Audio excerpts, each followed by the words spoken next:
A Raposa e o Pequeno Príncipe. O que é cativar? Retirado do livro O Pequeno Príncipe, de Antoine Saint-Exupéry. E foi então que apareceu a raposa. Bom dia, disse a raposa. Bom dia, Respondeu educadamente o Pequeno Príncipe, que olhando à sua volta nada viu. eu estou aqui. Disse a voz debaixo da macieira. quem és tu? Perguntou o príncipezinho. Tu és bem bonita. Sou uma raposa. Disse a raposa. Vem brincar comigo. Propôs ele. Estou tão triste. Eu não posso brincar contigo. Disse a raposa. Não me cativaste ainda. Ah, desculpe. Disse o príncipezinho, mas após refletir acrescentou. O que quer dizer cativar? Tu não és daqui. Disse a raposa. Que procuras? Eu procuro amigos. O que quer dizer cativar? É algo quase sempre esquecido. Disse a raposa.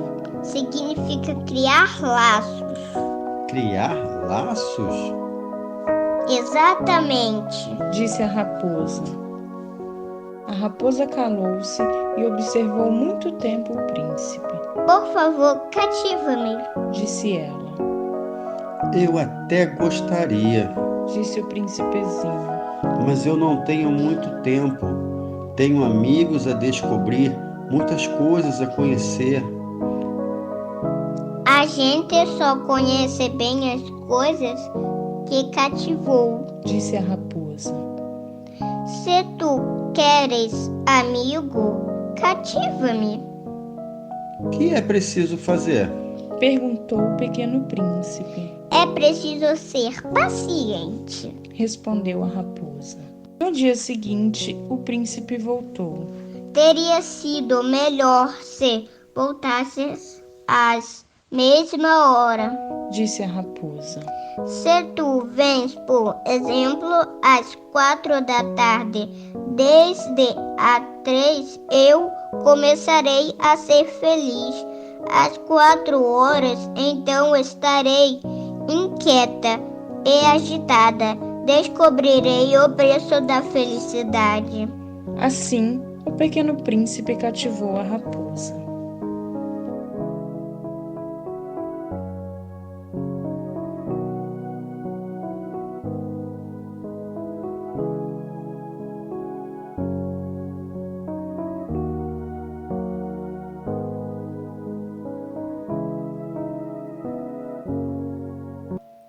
Bom dia, irmãos. Sejam bem-vindos à EBD Online da Igreja Batista Projeto Viver em Cristo. No domingo passado, após a EBD, enquanto eu preparava o almoço, fiquei a pensar na lição desse domingo. Fiquei refletindo sobre a expectativa que temos nesses dias de pandemia. Todos falam vai passar, mas ninguém sabe com certeza quando isso vai acontecer. Os governos fazem uma projeção, nós fazemos planos, mas nada é certo ainda.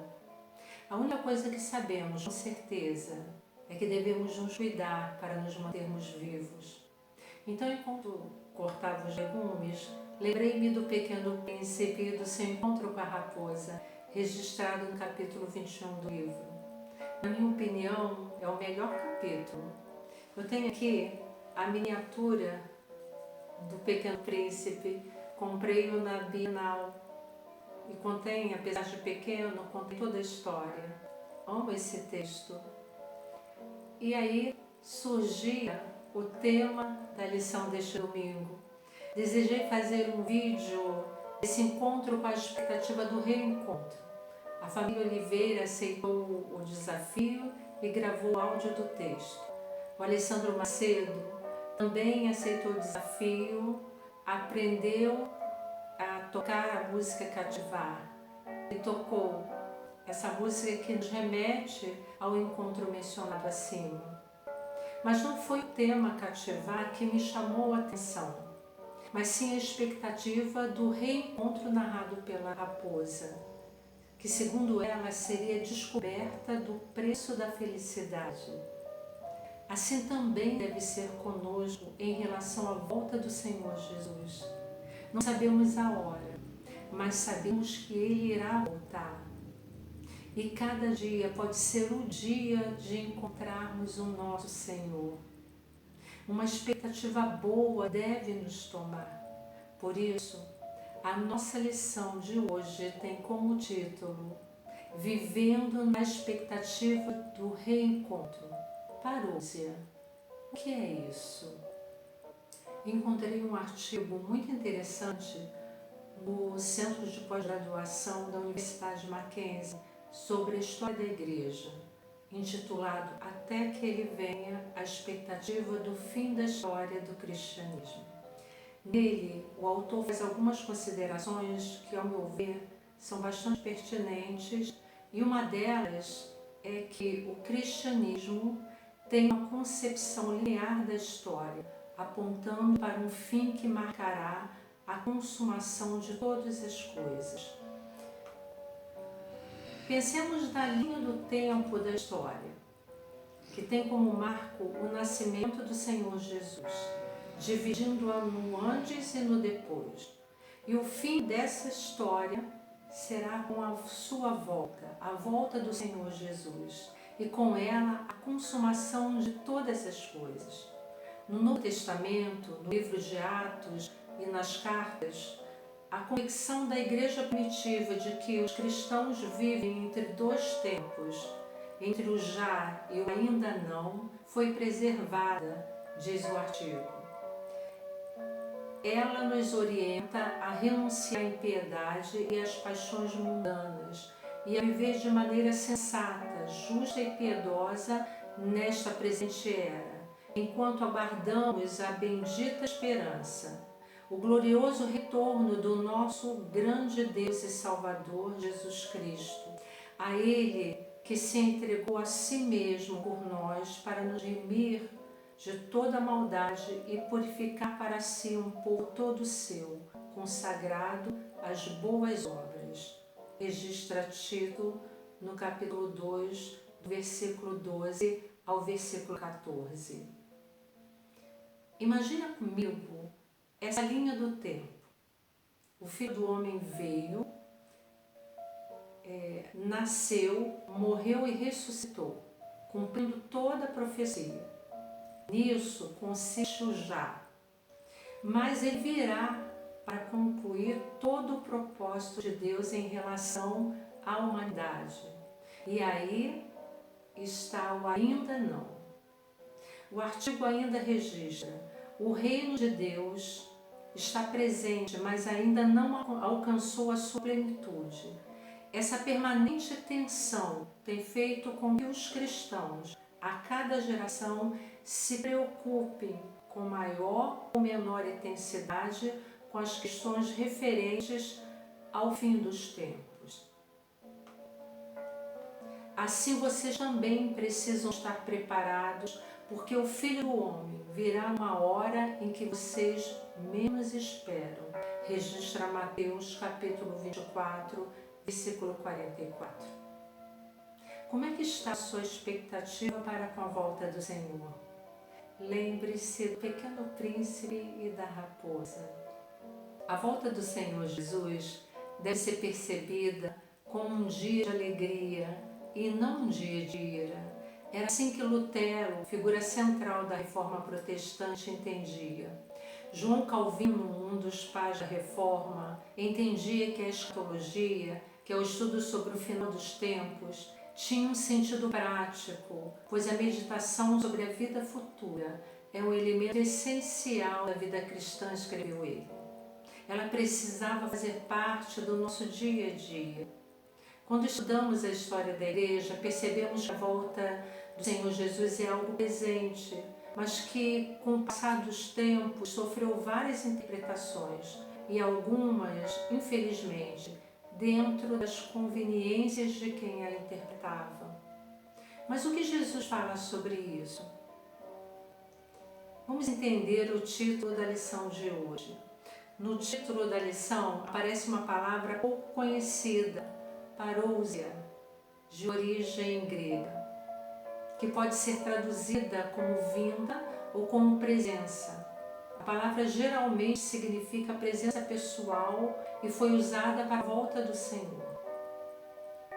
E Jesus, ele provoca os seus discípulos com uma afirmação, registrada em Mateus 24, versículos 1 e 2. Jesus saiu do templo e, enquanto caminhava, seus discípulos se aproximaram-se dele para lhe mostrar as construções do templo.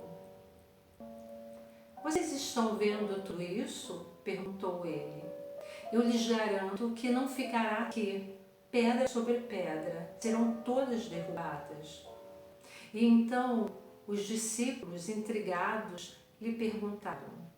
Tendo Jesus se assentado no Monte das Oliveiras, os discípulos dirigiram-se a ele em particular e disseram: Dize-nos, quando acontecerão essas coisas? E qual será o sinal da tua vinda e do fim dos tempos? Registra Mateus, capítulo 24, versículo 3.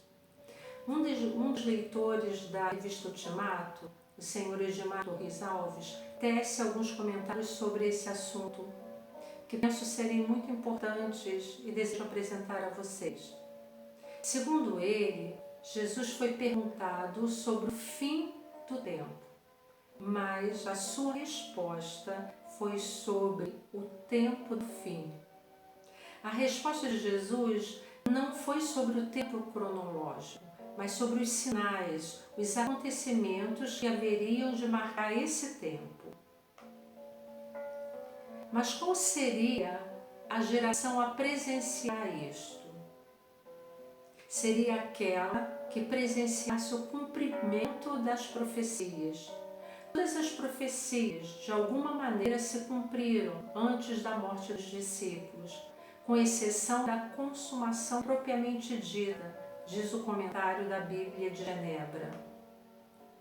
Podemos concluir que a interpretação de que geração sobre a qual ele estava falando é a geração presente na hora dos sinais, nos dias dos acontecimentos relacionados ao tempo da sua volta. Atualmente, há uma intensificação dos fatos descritos por Jesus. Por isso, muitos estudiosos da escatologia afirmam que a consumação das profecias de Jesus está muito próxima. Porém, ninguém pode afirmar quando será. Mateus 24, versículo 36 e 37 diz: Entretanto, a respeito daquele dia e hora ninguém sabe, nem os anjos dos céus, nem o Filho, senão exclusivamente o Pai. Como aconteceu nos dias de Noé, assim também se dará por ocasião da chegada do Filho do Homem. Marcos, no capítulo 13, versículo 32, registra: Todavia, a respeito daquele dia ou hora, ninguém sabe, nem os anjos dos céus, nem o Filho do Homem, senão apenas o Pai. Em Atos, capítulo 7, está registrado: Mas lhes afirmou: Não vos compete saber as épocas ou as datas que o Pai estabeleceu por sua exclusiva autoridade. Mas cabe a todos nós o que está escrito em Mateus, capítulo 24, versículo 42. Vigiai, pois, porque não sabeis a que horas há de vir o vosso Senhor. Jesus, quando conta a parábola das 10 virgens, refere-se à sua volta. A distinção dos sábios e dos tolos se dará pela prontidão durante a demora do retorno do Senhor Jesus. E tendo elas ido comprá-lo, chegou o esposo. E as que estavam preparadas entraram com ele para as bodas, e fechou-se a porta. Está escrito em Mateus capítulo 25, versículo 10. Estar pronta inclui estar preparada para uma espera, que pode ser longa ou não. Manter a expectativa, permanecer motivada e esperançosa, como sendo este o dia, é um desafio de fé para mim e para você. Por isso, termino a lição de hoje com o registro do apóstolo Paulo em sua carta aos Romanos, capítulo 8, versículos 18 ao 25. Tenho para mim que os sofrimentos da vida presente não têm valor em comparação com a glória que há de ser revelada em nós. A ardente expectativa da criação aguarda a manifestação dos filhos de Deus, pois a criação ficou sujeita à vaidade, não voluntariamente, mas por causa daquele que a sujeitou, na esperança de que também a própria criação será libertada do cativeiro da corrupção para a liberdade da glória dos filhos de Deus. Ora, sabemos que toda a criação juntamente geme e está com dores de parto até agora. E não só ela, mas também nós, embora tenhamos as primícias do Espírito, gememos ainda em nós mesmos, aguardando a nossa adoção, isto é, a redenção do nosso corpo. Pois na esperança fomos salvos, porém a esperança que se vê não é esperança, porque o que alguém vê, como espera? Mas se esperamos o que não vemos, com perseverança o aguardamos. Deixo para você pensar quais os aspectos positivos e negativos da preocupação de muitos cristãos com o futuro, com o fim do mundo. Que Deus nos abençoe, nos dando um domingo de paz e à noite possamos estar juntos em adoração ao nosso Deus, no culto, a partir das 19 horas, culto ao vivo na página do Facebook da nossa igreja. E logo depois, esse mesmo culto estará disponível no canal da igreja do YouTube, às 20 horas. Participe conosco, adore o nosso Deus. E se Deus quiser, domingo que vem estaremos juntos mais uma vez. Quem sabe, conversando mais um pouquinho sobre essa expectativa, sobre a volta do nosso Senhor. Que a alegria preencha o nosso coração. Que o desejo desse encontro seja grande o bastante para nos manter motivados durante essa pandemia.